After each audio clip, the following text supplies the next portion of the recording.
All right. So today we're talking about Florida House Bill 1557, the Parental Rights in Education Law, otherwise known as the Don't Say Gay Bill. So if you've been following pretty much any news at all, like this is aside from everything with Ukraine and Russia, this particular piece of legislation has um, been making the rounds across a lot of news sites for various number of reasons. There have been many criticisms, some of which say that it shuts down any conversation on uh, sexuality and stuff like that, and it could hinder youth who need to talk about that and understand themselves, and also the way that information has to be uh, sent to the parents could be, it could be bad, considering that some parents may be more antagonistic to any particular kind of sexuality. So there's that. The defenders of the bill, they tend to stick with the idea that this is just a way to protect the children, and also, I guess, delegate the responsibilities of having those conversations about sexuality with the parents as opposed to with school teachers. So that's basically a very rough breakdown of it. Of course, many defenders of the bill are saying, it doesn't say that you can't say gay and yada yada. And they're saying just read the damn bill. And so I thought, you know what? Might as well read the bill. So the page you're seeing now, it's the Florida Senate page for this bill. You can see in the bottom left corner here, there's 5 different versions of this bill, from what I can tell. There's the original filed version, which we're going to talk about a little bit, and then went through a few changes, and I believe this is the final bill. It's the most recent version, so I am making that assumption. So the final bill is only 7 pages long. The original bill was 4 pages long, but there are a few notable differences between the two that I think will kind of clarify some of the concerns with the bill. But anyways, we're going to go over those. We're going to go over this bill. We're going to read through it, and then we're going to go through a few other a few articles about it, and that'll be it. Of course, this particular piece of legislation fits perfectly with my soon to be released series on the culture wars, because this is, I'll get more into this at the end, but yeah. So anyways, let's just jump into it. So this is the bill.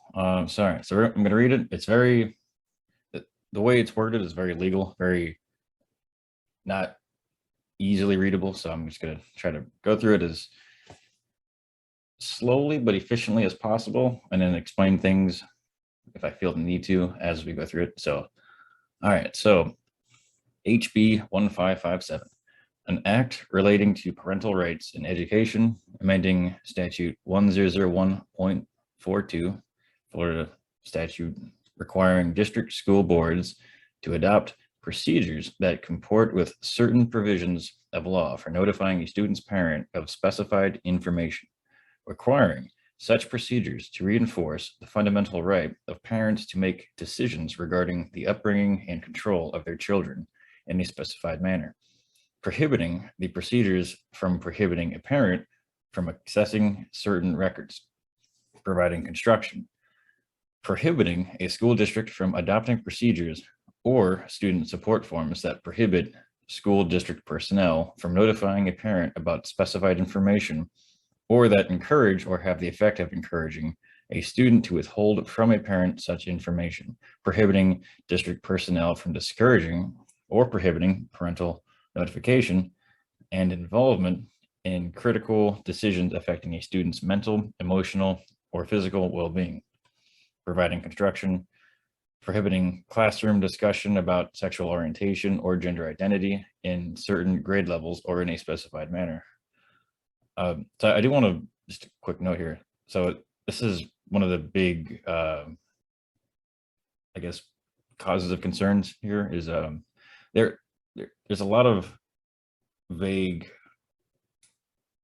writing in this bill. So certain grade levels, what does that mean? A lot of, one of the articles I'll go through in a minute, some state legislatures or some state legislators, they say it's K through 3. Others say it's K through 12. The bill here says certain grade levels. Doesn't say all, but and there's more to it. So requiring certain training developed or provided by a school district to adhere to standards established by the Department of Education. Requiring school districts to notify parents of healthcare services and provide parents the opportunity to consent or decline such services. Providing that a specified parental consent does not waive certain parental rights.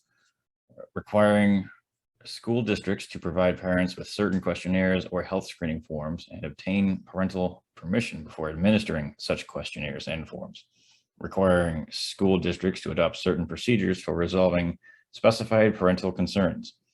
Requiring resolution within a specified time frame. Requiring the Commissioner of Education to appoint a special magistrate for unresolved concerns. That is interesting. Providing requirements for the special magistrate. Requiring the State Board of Education to approve or reject the special magistrate's recommendation within specified time frame. Requiring school districts to bear the costs of the special magistrate. Requiring the State Board of Education to adopt rules, providing requirements for such rules. Authorizing a parent to bring an action against a school district to obtain a declaratory judgment that a school district procedure or practice violates certain provisions of law. Providing for the additional award of injunctive relief, damages, and reasonable attorney fees and court costs to certain parents. Requiring school district to adopt policies to notify parents of certain rights. Providing construction. Requiring the department to review and update as necessary specified materials by a certain date, providing an effective date. That's the first portion of it. As you can see here, words stricken or deletions. I don't think there was anything deleted, but there's a lot of underlined text, and these are just additions made throughout the course of this bill going through the House and the Senate. So be it enacted by the legislature of the state of Florida, section 1, paragraph C is added to subsection 8 of section blah, blah, blah, powers and duties of district school board. The district school board, acting as a board, shall exercise all powers and perform all duties listed below. Student welfare. In accordance with the rights of parents enumerated in state statute 1002.20 and 1014.04, adopt procedures for notifying a student's parent if there's a change in the student's services or monitoring related to the student's mental, emotional, or physical health or well-being and the school's ability to provide a safe and supportive learning environment for the student. The procedures must reinforce the fundamental right of parents to make decisions regarding the upbringing and control of their children by requiring school district personnel to encourage a student to discuss issues relating to his or her well-being with his or her parent, or to facilitate discussion of the issue with the parent.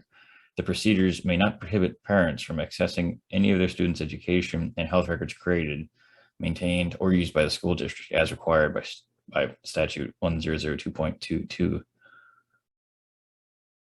So that's all right. So there's something I was looking at. Well, all right, let's go on. A school district may not adopt procedures or student support forms that prohibit school district personnel from notifying a parent about his or her student's mental, emotional, or physical health or well-being, or a change in related services or monitoring, or that encourage or have the effect of encouraging a student to withhold from a parent such information. School district personnel may not discourage or prohibit parental notification of and involvement in critical decisions affecting a student's mental, emotional, or physical health or well-being. This subparagraph does not prohibit a school district from adopting procedures that permit school personnel to withhold such information from a parent if a reasonably prudent person would believe that disclosure would result in abuse, abandonment, or neglect, as those terms are defined in statute 39.01. This is an area that I thought was kind of interesting. I reread this a few times because I honestly, it is very, very legal jargon here. So it's all worded in a very specific, particular way. So I kind of keep going back to this. Like this subparagraph does not prohibit a school district from adopting procedures that permit school personnel to withhold information. So like, if I'm interpreting this correctly, at least as it affects this particular paragraph or subparagraph, in certain cases, information can still be withheld from the parent. I mean, of course, this kind of goes back to the vagueness of the bill, but it's at least one, thing to remember or to, not forget at the very least. All right, classroom instruction by school personnel or third parties on sexual orientation or gender identity may not occur in kindergarten through grade 3 or in a manner that is not age appropriate or developmentally appropriate for students in accordance with state standards. So that is, this is actually an addition to this, because I'm going to jump back to the original filing bill. So this is one of the big points of contention is, what is the actual range? So this is, yeah, so I'm going to go to the original bill real quick. So here, yeah, so this is, the original statement was a school district may not encourage classroom, this is also right here on the screen. I'm going to link both of these as well as the original webpage in the video. So if you want to look at this, but a school district may not encourage classroom discussion about sexual orientation or gender identity in primary grade levels or in a manner that is not age appropriate or developmentally appropriate for students. So that was from the original filing. And that, I believe, is what led to, this bill being called the Don't Say Gay bill, because, what exactly does primary grade levels mean? Prior to the updated bill, which only came out 3 days ago, or it may have been updated. It may have been updated prior to that. I haven't gone through these middle three here, but at least at the time that this bill was sent to the House or presented to the House, there was no clear definition of what age range this bill was supposed to target necessarily. So the idea being that you could be in high school and, having to essentially just not talk about what you're going through, what you're feeling, who you are, not being able to really discuss that with anyone at school. I mean, there's a big question as to how this will affect, gay straight alliances across, high schools in Florida. And, like not everyone has a, supportive parent when it comes to these issues. So something to consider, but as we see here, there is some clarification at least, but yeah, although, I'm going to get more into some other criticisms on this, but so, yeah. All right. So student support services, training developed or provided by a school district to school district personnel must adhere to student services, guidelines, standards, and frameworks established by the Department of Education. At the beginning of the school year, each school district shall notify parents of each healthcare service offered at their schools, at their students' schools, and the option to withhold consent or decline any specific service. Parental consent to a healthcare service does not waive the parent's right to access his or her student's educational or health records, or to be notified about a change in his or her student's services or monitoring as provided by this paragraph. Before administering a student well-being questionnaire or health screening form to a student in kindergarten through grade 3, The school district must provide a questionnaire or health screening form to the parent and obtain the permission of the parent. Each school district shall adopt procedures for a parent to notify the principal or his or her designee regarding concerns under this paragraph at his or her student's school, and the process for resolving those concerns within 7 calendar days after notification by the parent.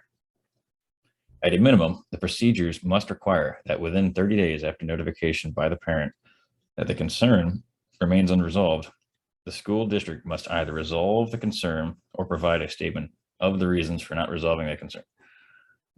If a concern is not resolved by the school district, a parent may request the Commissioner of Education to appoint a special magistrate who is a member of the Florida Bar in good standing and who has at least 5 years experience in administrative law.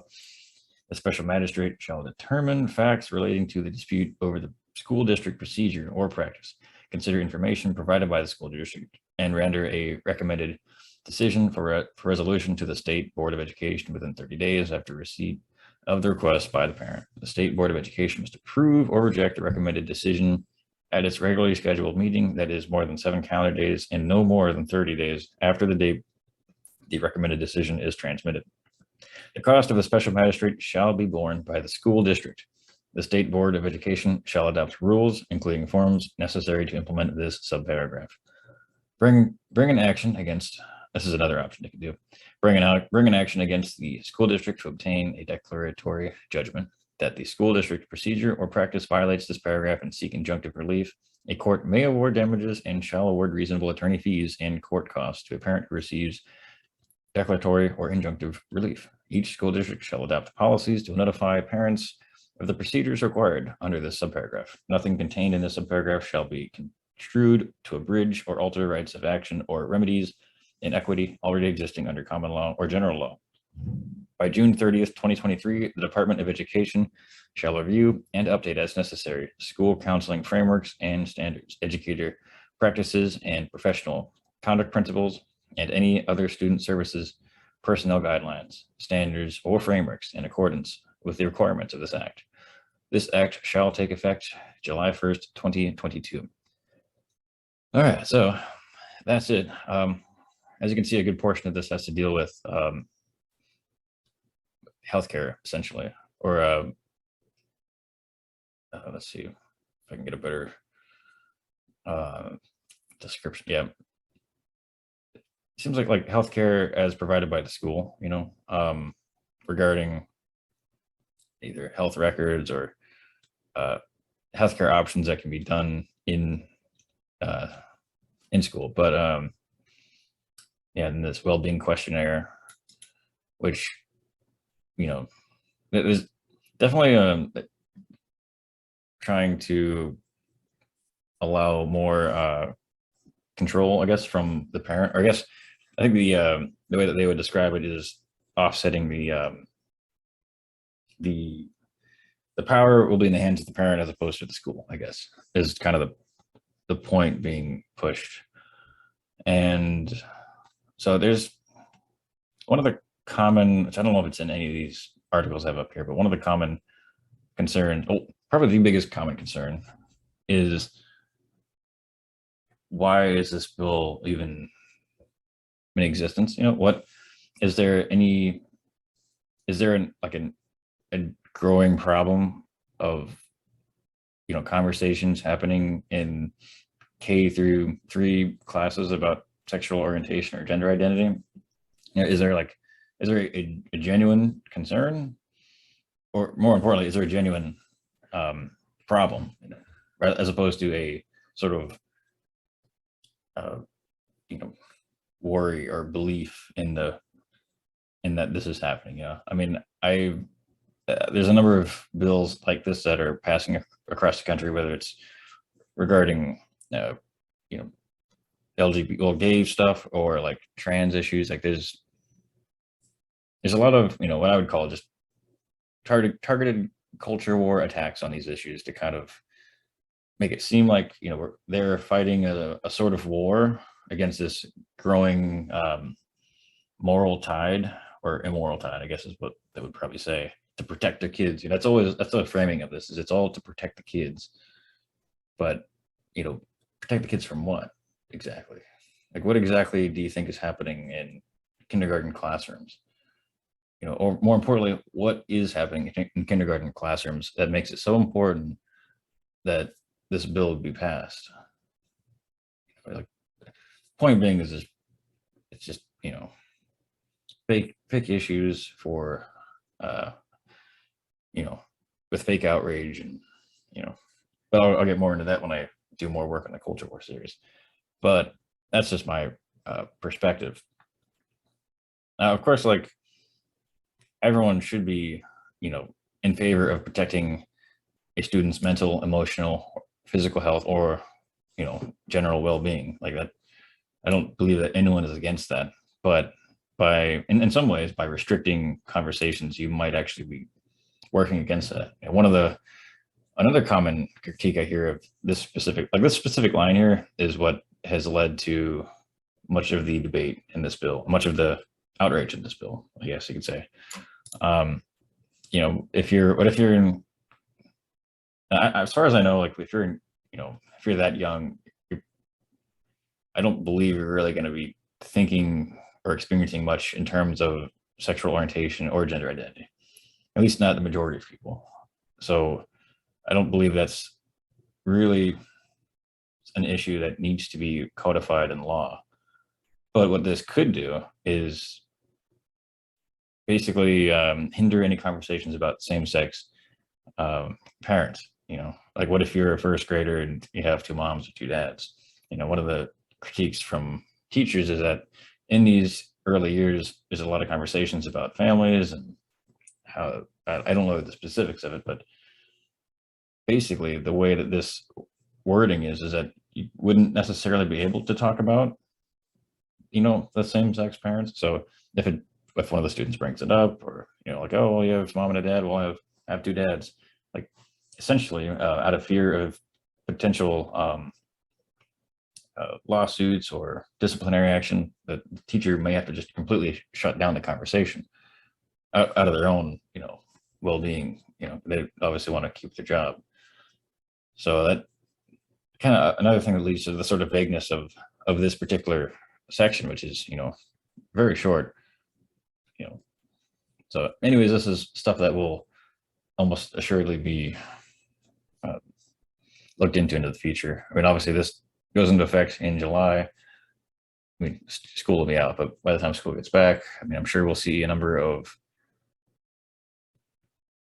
sure we'll see some interesting cases regarding this, because almost certainly there will be parents that will sue teachers because maybe they had a rainbow wristband or something like that. What the exact parameters of what constitutes instruction is who it's not really specified here. Some have said that if the conversation starts by the students, that it's okay, but that the teacher cannot begin the conversation. But these are all assumptions based off of this one sentence. But anyways, let's jump into some articles that talk about it. All of these articles, of course, will be linked in the description below. So this is News Channel 8 on your side. This is local news of Tampa, actually, I guess. Tampa, St. Pete, at least. So let's see. Building upon a framework created with the 2021's Parents' Bill of Rights, Florida lawmakers have proposed a new piece of legislation that would ban discussion of sexual orientation or gender identity in classrooms for kindergarten through 7th grade. This is an article from January 21st. Now, as I mentioned before, the original bill didn't clarify exactly what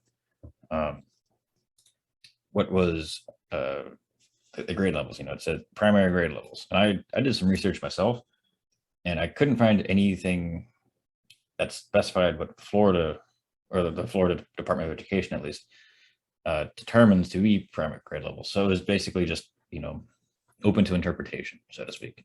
So kindergarten through 7th grade was, I guess this is what they assumed. Fundamental rights of parents to direct the upbringing, education, and care for their minor children. New proposed legislation, HB 1557, and companion bill, Senate Bill 1834, requires students to adopt procedures for notifying parents if there is a change in their students' welfare. So another, I guess, another important critique is that change in the students' welfare. So the concern was that this could basically mean, let's say that the student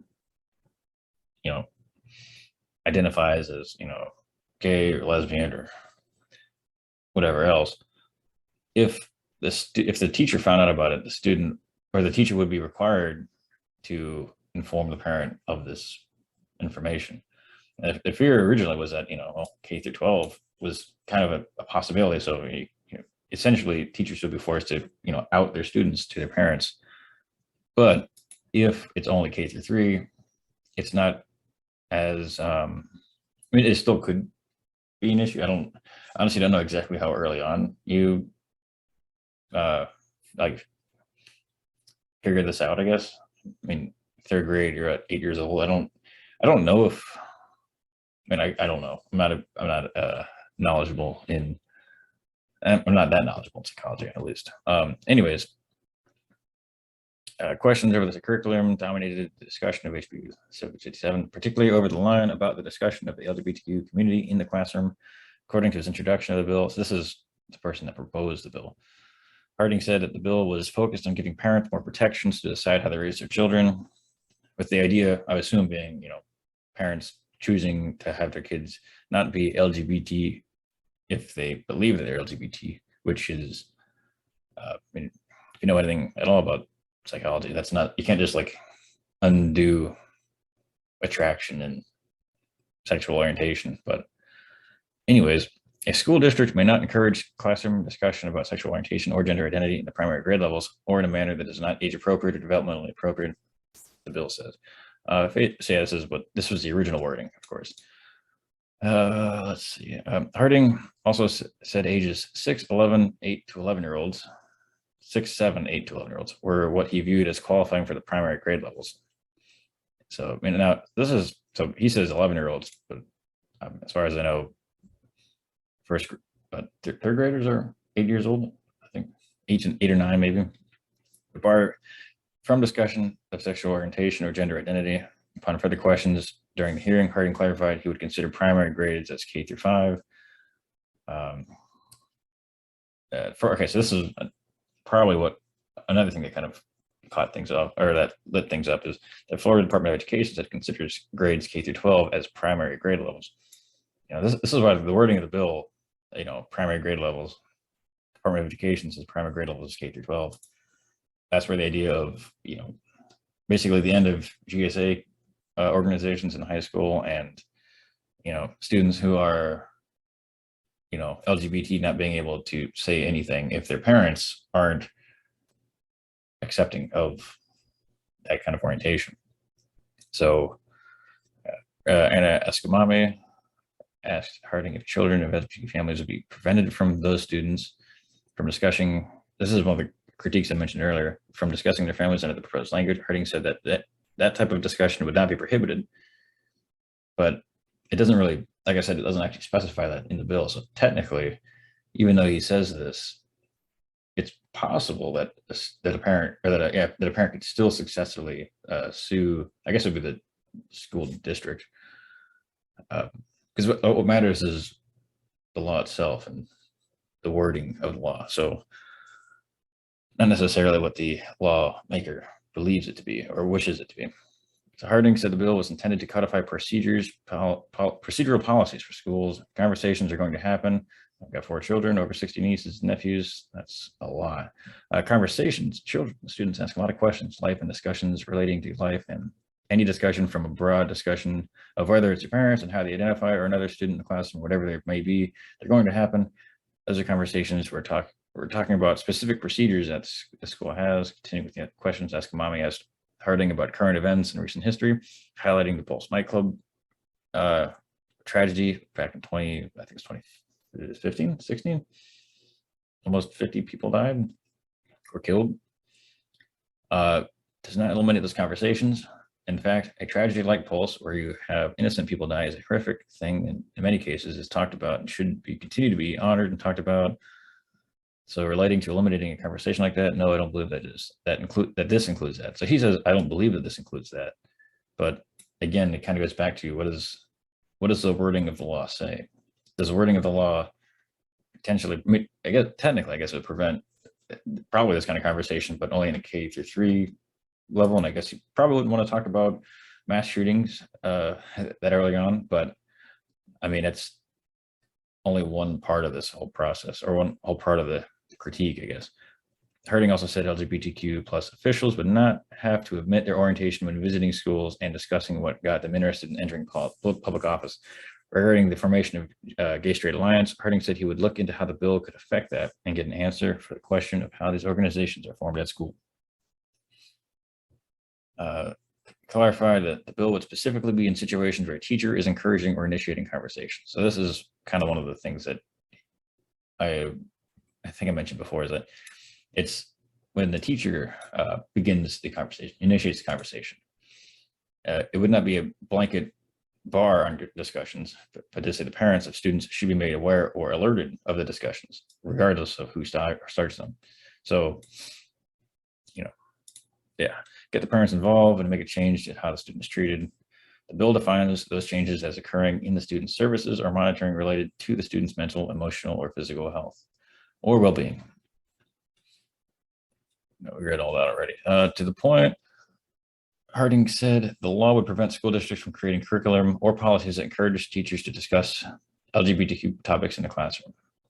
So I do want to reiterate, when this article was written and when his statements were read, he was envisioning a K-5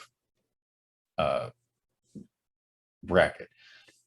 Meanwhile, the Florida Department of Education was saying, hey, the law as it's written technically applies to K-12, because that's what the Florida Department of Education sees as primary education. So it's important to realize that background context when reading all this. So, the law would prevent school districts from creating curriculum or policies that encourage teachers to discuss LGBT topics. So in a way, this is like, any potential impacts by, people of the LGBT community are essentially, it's a non-starter. Like it can't happen. Can't teach about like Harvey Milk, or you can't teach about the Stonewall riots. You can't teach about any of that stuff. And this is K-12 is the, all right. So additionally, Harding said that the bill would not preclude, to the teaching of LGBTQ history in K-12 classrooms. So, at least to clarify that. Anyways, regarding what the bill means by encouraging, Harding said that the bill would prevent schools from initiating those conversations through items like, this is kind of, it's kind of confusing is putting it kind of lightly, but the bill would not preclude the teaching of LGBTQ history. Harding said the bill would prevent schools from initiating those conversations through items like questionnaires or events, but rather the bill focuses on specific curriculum or coursework that puts a student in a situation where they have a discussion about topics. He's about as vague and indecisive as the bill, I guess. Responding to the concerns about LGBTQ suicide rates, the bill does have a provision that would require school personnel to withhold information about a student in cases where a reasonable, prudent person would believe that such a discourse would end in situations of abuse, abandonment, or neglect of LGBTQ students. I mean, this could be like the one sort of loophole that could be used, technically all you need here is probably, I would guess maybe any kind of written evidence, if a student says, hey, even if it's not true, theoretically, you could just say my parent is, hyper religious and would throw me out in the streets if they found out about me, But of course, like if all this only applies to K-3, then the effects, the destructive effects of this bill are much less than they could have been, I guess is the way that I would put it. While much discussion focused on how the bill would affect education and policy regarding LGBTQ plus discussions in classrooms, Harding assured his fellow committee members that school districts would not be required to out their students in cases where a teacher overhears discussions. Of course, though, that this kind of goes back to in situations that affect the students' mental health, physical health, well-being, parents must be notified. According to the law that has been proposed, I'm pretty sure that this fits that description.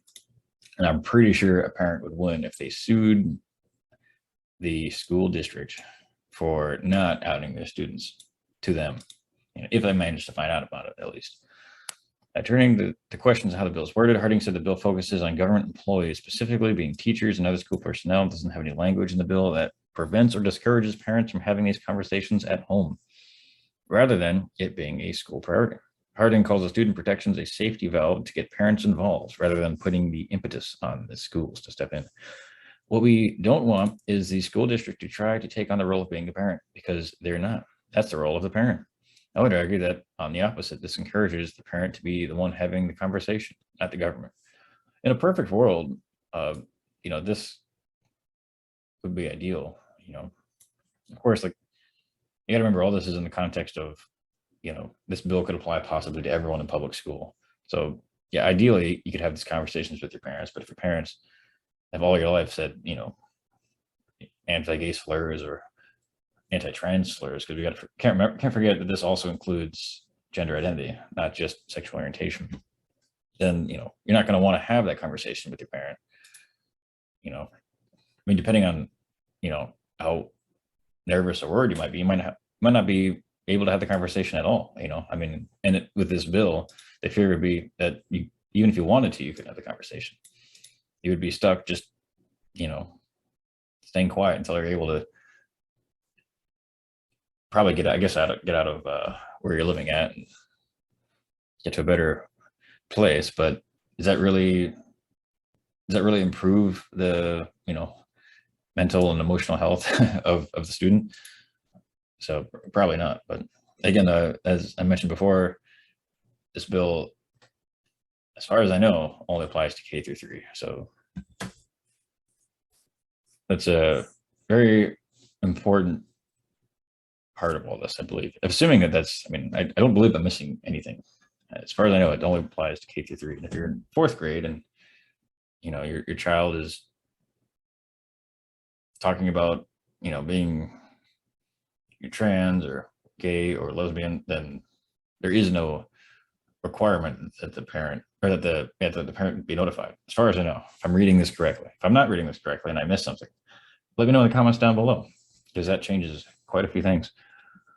Explicitly concerning topics covered, Harding's bill only mentions LGBTQ topics. It does not include language focused on eating disorders, bullying, suicidal ideation, or any other commented topics related to students' physical, mental, or emotional health. That's been another critique, is that the entire bill is generally focused on pretty much LGBTQ students, and again, it goes back to, what really prompted this legislation being sent to the House. Why is this, where in Florida is this an issue where students are, it's very, it's a battle in the culture war, at least. That's what I would say. But during the public comment portion of the bill's committee hearing, representatives from Equality Florida and LGBTQ plus advocate organizations started off by voicing opposition to the bill.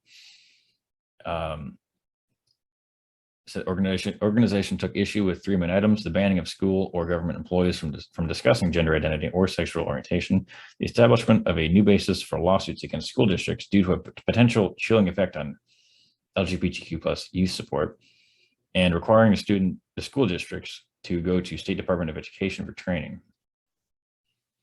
The Equality Florida promotes and supports parent involvement, but said it was a concern that school board meetings have become political battlegrounds in recent months. Which, if you know anything about mask mandates in schools and the number of parents that have, started joining those school board hearings. I mean, it has indeed been a political battleground with, you know, potential for violence to break out in multiple instances, not just in Florida, but across the country. We've seen how school board district meetings have recently become political battlegrounds, with students being called slurs like pedophile in meetings where they're trying to encourage adopting suicide and bullying prevention measures. That's why we're concerned about the bill's vague requirements for parental involvement and inclusion, along with a new cause of action. He said it would create a new litigation avenue against school districts that would discourage the adoption of supportive policies for students. Said it would encourage parents who are not supportive of LGBTQ resources to sue. That's a big thing there. Although, I wouldn't be surprised if like the majority of, I guess I'll use the word again, hyper-religious families would probably send their students to private schools and stuff like that. Not to say that, it would make any difference, but, I guess that's just an assumption, not based off of any statistics or anything. Just last month, the Department of Education removed its anti-bullying and prevention resources from its websites because there were questions about its inclusive of LGBTQ plus protections. They did restore the anti-bullying resources only after stripping the LGBTQ references. They said the ban on discussing sexual orientation and gender identity curriculum effects was difficult due to the lack of clarity, which was covered during the question and answer session between lawmakers. This is a long article. I think this is a parent, I guess. We are parents, students, and teachers. We are your brothers and sisters. Conversations about us aren't something dangerous that should be banned. That's deeply prejudicial, and this sends a terrible message to our young people, including LGBTQ plus young people or young people who have LGBTQ parents. Going further, Maher said that there were already laws in place that regulate topics by age appropriateness, such as sexual activity and health. So essentially, what's been said in this bill is already law. The only difference is that this law seems to target sexual orientation and gender identity. If you're worried about teaching students about sexual activities, then regulate that, but don't use this as a front to ban discussions on sexual orientation and gender identity. We already have statutes on age-appropriate sexual education, so this bill adds nothing to that. It's about finding a place to erase our existence and not talk about us. Some representatives have questioned the focus of the bill's opponents. Some representatives question the focus by the bill's opponents as dangerous for LGBTQ individuals and students. Dana Travelseed asked Maher why he believed the bill was targeting these groups in particular. He reiterated that sexual orientation and gender identity were the only explicitly named topics to face prohibition in the bill. Andy Fine questioned Maher on why he wanted to fight to keep the government as the one to have the conversation about sexual orientation and gender identity rather than the students' parents. Fine said that since nothing in the bill prevented parents from having those discussions, and asked why the bill is dangerous by telling the government to stay out of it and keep this between a child and their parents. This is kind of why he wanted to fight to keep the government as the one to have the conversations. I think the what would be proposed would be not having it be one or the other, but having conversations to be allowed to happen in either location. I mean, if you feel comfortable talking about it with your parents, then you talk about it with your parents. If you don't feel like they are welcoming, then you have at least another option. There's nothing wrong with that, or at least it shouldn't be. Some of the public commentary included support for the bill. Jerry Littlejohn, a licensed mental health counselor and a parent in Florida, spoke in favor of Harding's legislation. She said her daughter had a meeting with school officials regarding which restroom her daughter would prefer to use.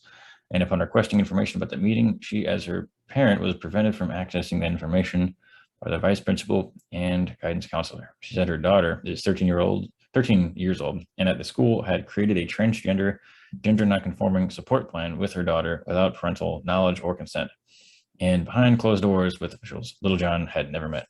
Littlejohn said the planning meeting included questions and topics that, in her opinion, put her daughter's safety at risk. I don't know much about that story. I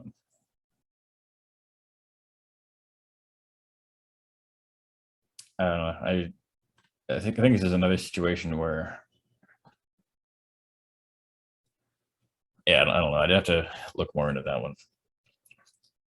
Odds are it's not nearly as big of a deal as it's made out to be, but that's always the case. Little John said she did not learn the topic of the meeting until several weeks later after repeated requests for information about the meeting. When parents are excluded from decisions affecting their child's health and well-being at school, it sends a message to the children that the parents' input and authority are no longer important. Created a huge wedge between our daughter and us because it sent the message that she needed to be protected from us, not by us. I don't know how you get the idea that you have to be protected from your parents. That's seems like it's a misinformed perception from the parent, but that's just my opinion. Little John also said discussion of sexual orientation, gender identity in school could create mental health issues in children, and that schools are unequipped to have those discussions. She said it's a violation of parental rights, and it was not unique to her family, that multiple families across the state had experienced similar problems. Parental involvement in child's education is considered by many education experts to be the most important factor in a student's success. After further comment from supporters and opponents of the bill, committee chair Chris Latvilla put the bill to a vote. And yeah, the rest is history, I guess. Yeah, I mean, it definitely, like, there's nothing wrong with having parental involvement in education, as long as it's kind of like an objective involvement, you know, not something that is dictated by one's, you know, for example, religious moral values, or, you know, in that nature, or perhaps a desire to have a skewed version of history.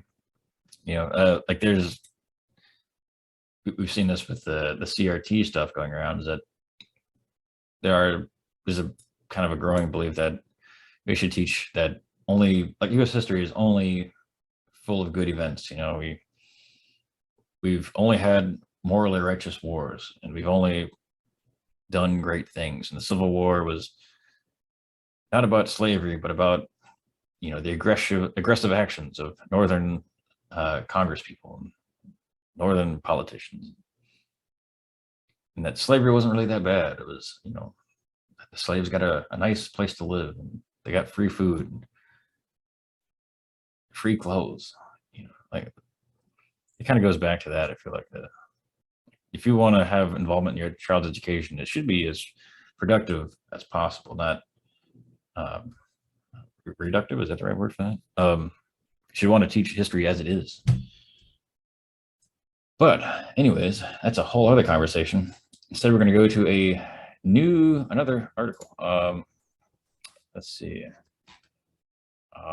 This is from February 9th, so it's a little bit newer. Florida back on the national spotlight after lawmakers sent a proposal, Don't Say Gay bill. At face value, gives parents more access to information. Opponents have noted the law is extremely vague. Nothing new here. As you can see, they have the original bill here, only 4 pages. Third section gives its nickname, forbids school from teaching about sexual orientation. Supporters believe the proposal gives parents more access to what their children learn in school and ensures the school cannot hide information from them. For much of last year, conservative parents have been rallying around the topic of education, partly in a backlash to discussions about identity, sexuality, and gender that have emerged from left-leaning areas and maturing Gen Z. This plan, I mean, I don't understand how sexual orientation or gender identity has become a left-wing idea. I mean, I think the general perspective is, you know, like obviously, if you look at statistics, the number of people identifying as, you know, LGBT are growing. But is that because of growing left-wing ideology, or is it just because, like, the world, or at least the country, is more open and more able to have those kind of conversations? You know, I mean, if you did a poll on number of people considering themselves as LGBT in 1960, you're not going to get very high turnout, because, I mean, there were still sodomy laws back then. I mean, it's actually, despite, I don't know, maybe people don't remember, but, like, it's still fairly recent that LGBT people have begun to even get some of just the basic rights that most other people have had, you know, whether it's more marriage equality or just being able to exist without being arrested and having your doors kicked in. I mean, there's some laws that some sodomy laws, if I remember correctly, weren't actually completely removed until the early 2000s. So yeah, no wonder people are only just now beginning to open up about it. So it's not that there's a growing number of LGBT people. There's just a growing number of LGBT people who are willing to actually be open about it and not hide who they are, because the world is a little bit better. Although some may say that a lot of these bills passing right now is kind of the beginning of a decline of that, but we'll see. The plan, supporters believe, keeps schools focused on fundamentals and allows parents to decide when to introduce their children to these other concepts, which some equate to a form of sex education. Let's stay focused on our mission to equip them with skill sets. Let's realize that these children belong to families. They are not wards of the state. It is important that their input into this be respected rather than treated as outsiders. Not meant to include on-the-fly discussions that students instigate. Ron DeSantis, who is typically quick to jump on conservative causes as he eyes a run for the White House, has said he has not read the bill and was taking a position on specifics, or was not taking a position on specifics. However, he endorsed the concept that proponents of the bill were fighting for. My goal is to educate kids on the subjects, math, reading, science, all the things that are important, he told reporters. I don't want the school to be a playground for ideological disputes, although it already is. Not regarding LGBT stuff, but regarding the teaching of, or is it regarding teaching, regarding so much. What do opponents say? Opponents, including the White House, say the devil is in the details, or lack thereof, which still, despite its, the addition of the K-3 thing is still kind of, at least for conversations that happen in those years, it's still kind of vague as to what could be considered sued or could be considered a violation, I guess. In a state where some laws are written descriptively enough to single out individual corporations, the bill offers unusually vague guidance, more transparency, and no sexual orientation talk. That's it. Educators say it opens the doors to an array of problems. And if a student has two moms or two dads, begin talking about the family in class, they said teachers would be forced to shut the conversation down or risk being sued by an angry parent. That's what we call teachable moments, where a child may ask a question or a topic may come up. The Florida Education Association president, Andrew Spar, explained, instead of being able to fully discuss it in an environment that is safe and secured with training and trusted professionals, we now have to say we can't talk about that. And let's see, I don't want to repeat things. This is already going to be a long video. If a parent doesn't want the child to read a book, that's one thing, but the parent to then say, and no child should read that book, that's a little bit different. I think this is the idea that the, I guess you could say the moral foundations of one parent or family shouldn't be used to blanket all others who don't have the same moral foundation. Opponents have concerns about the impacts on students and their mental health. A bill like this pushes LGBTQ kids back in the closet. They internalize their feelings of rejection. Yeah. I'm curious. This is February 9th. So when that article was written, the bill that was in existence was, let's see. Yeah. So in a second, so these first two bills still doesn't clarify K-3. The third one, let's see, kindergarten through 3. Okay, so they didn't clarify K-3 until February 17th. The bill had already been out for a month. Yeah, K-3. I said K-3 or K-13? K-3, just in case I messed that up. Oops. Spar noted that most teachers are in regular contact with parents about what happened in class. Said parents already have ways to remove their child from a particular lesson if they don't agree with it. Occasionally there are instances of discussions getting too close to the line, saying mistakes happen, which of course, true enough. Instruction materials are approved by committees of both educators and parents. Every parent has a different opinion about what's right for children, and this effectively gives a group of parents who are against the gay community the ability to set the tone for the rest of the class and go to court when they don't like the instruction material. There's a good parallel here, which would be, would the parent also then, or like with, I guess, the group of parents who are against the gay community, would they also be against a sort of blanket religious um, conversation in class? Like um, if without the parents' knowledge, I feel like that would be a completely different scenario for them, where it would be, no, no, that's okay because it's morally righteous or something like that.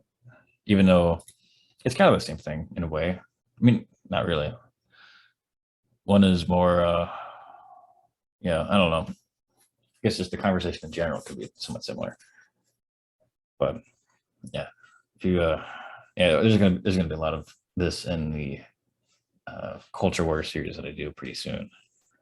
I'm reading, oh god, reading this book here by James Davison Hunter, who he talks about. I'll be really brief, but he talks about kind of each camp and where it comes from, and how each, in their own way, have very principled views that aren't fake, like they're real beliefs, real worldviews, and moral foundations that aren't, they don't work with each other. They're both opposed to each other. So that's where we get this culture war.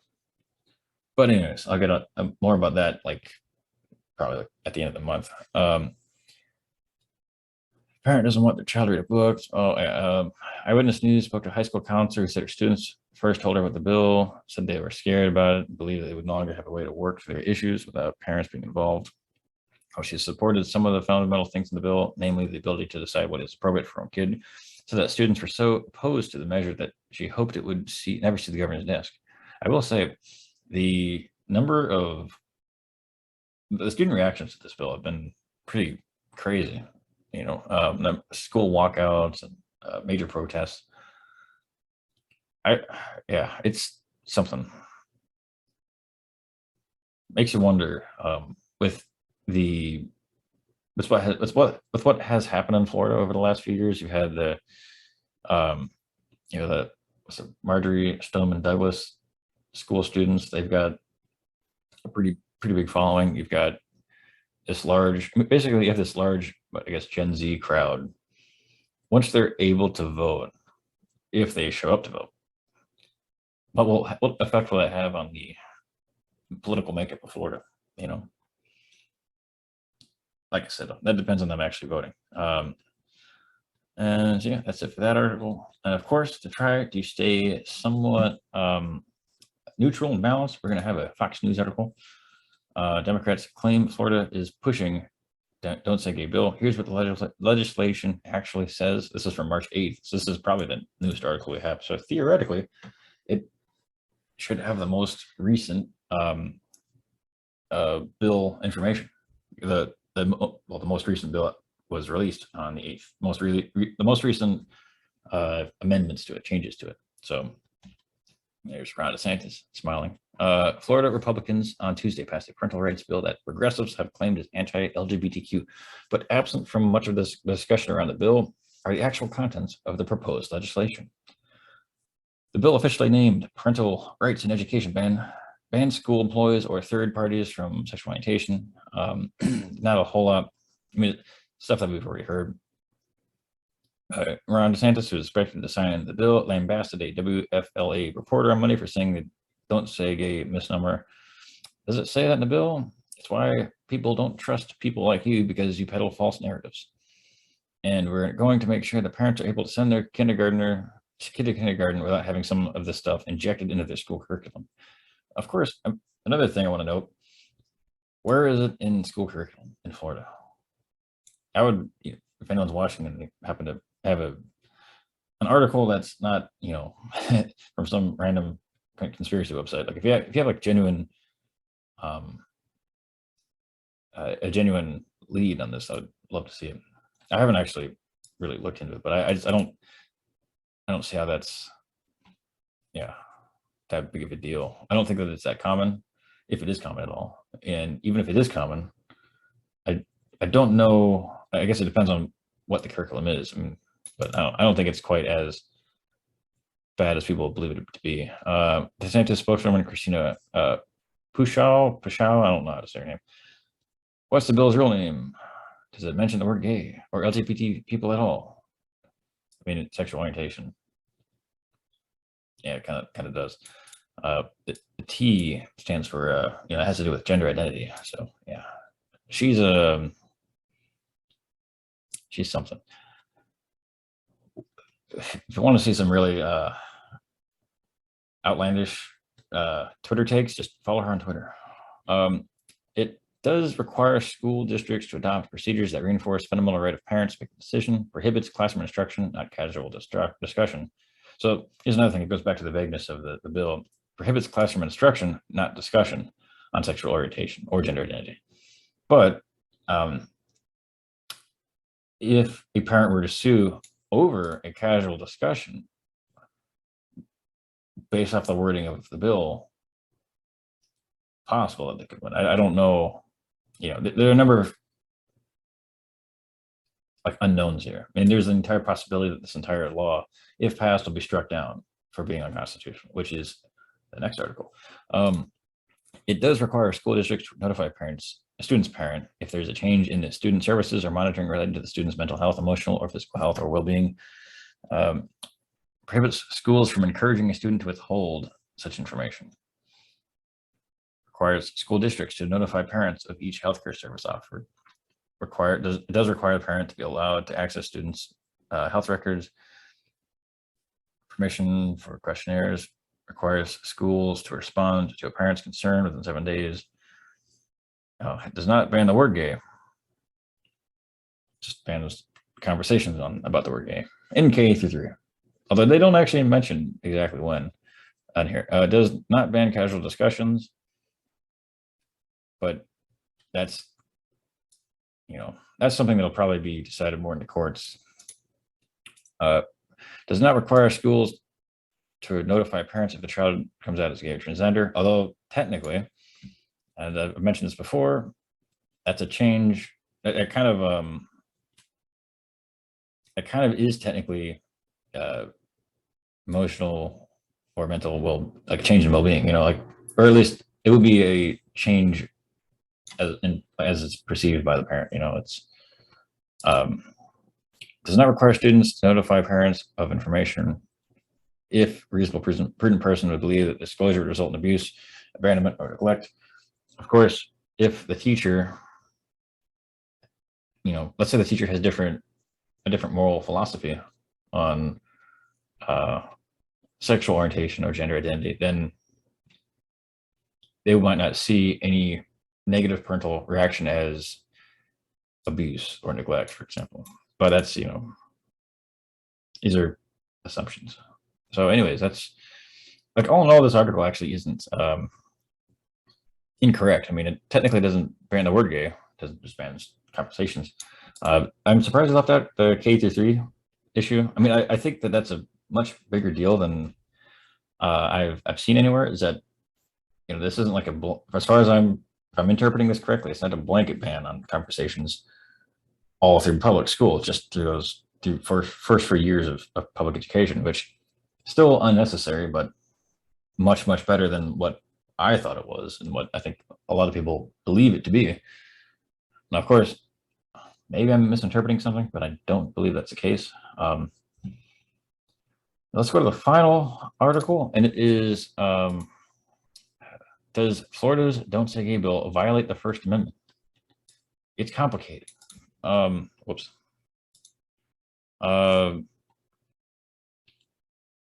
She kind of looks like Carrie Fisher for some reason.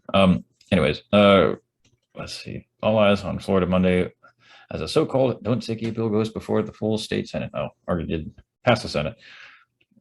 Should it be approved? Yeah. Bills, anywhere the bill would have additional effect. Yeah, a bit more. Freedom of speech bill as it currently reads only restricts classroom instruction. While the bill's new language does not prevent students from communicating freely among themselves, what is now restricted is the teacher's ability to chime in, though that in and of itself is not unconstitutional because the speech rights of public employees are already checked.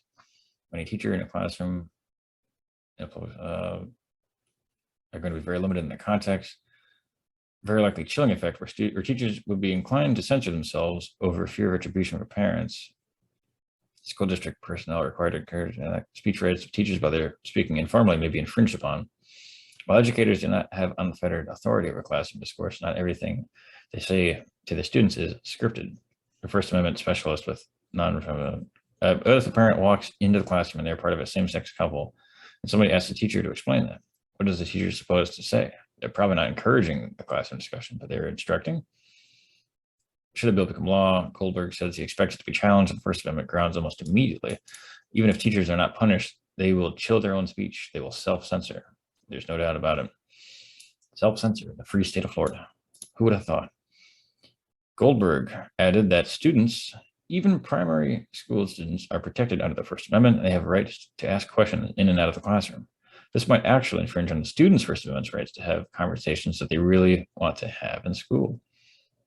We're a long way from constitutional on this one. So, that should be interesting. So that just about does it. I'm going to link all this in the video. As I mentioned before, this bill passed the House and the Senate and is waiting on DeSantis's desk for his signature, which I'm kind of surprised he hasn't done it yet. I don't honestly know how long usually governors wait to sign legislation. I know there's that Disney recently had some commentary on it. Not that they're going to do anything about it, but that started a whole, conversation about quote unquote woke corporations. Corporations are so woke as they, do their thing, making their billions of dollars. But yeah, that's it for now. I probably won't post any updates to this. Odds are it'll get signed into law. Maybe if it gets challenged in the courts, I'll do a little video on it. Won't nearly be as long as this one, which I can't imagine it being less than an hour at this point. If you're still watching, thanks for watching. Hope you enjoyed this. If you are interested in any of the culture war aspects of this, follow my channel because I have a multi-part series coming out soon. Right now I'm working on basically defining, in my next video, I'm going to define what culture wars are, where they came from, what the foundation of it is, basically the basic aspects of it. And then from there, I want to kind of show each battle in the war, whether it's on civil rights or reproductive rights or gay rights, education. I mean, it'll be a whole thing. Because if you've followed politics at all for the last, few decades, the culture war that we're in now, it's not new. It didn't start with Donald Trump. It didn't start with Obama. I mean, a lot of people say it goes back to Newt Gingrich and his Contract for America and the sort of growing polarization between Republicans and Democrats, but others say it goes way back to the 60s. The change in who had power in the country, the introduction of civil rights for non-white people. And, shortly after that, the Roe v. Wade allowing abortion access. And then even since then, a number of what would be considered progressive successes, I guess. But I'll go over that in the future. So thanks for watching. Hope you have a great day, and I'll see you next time.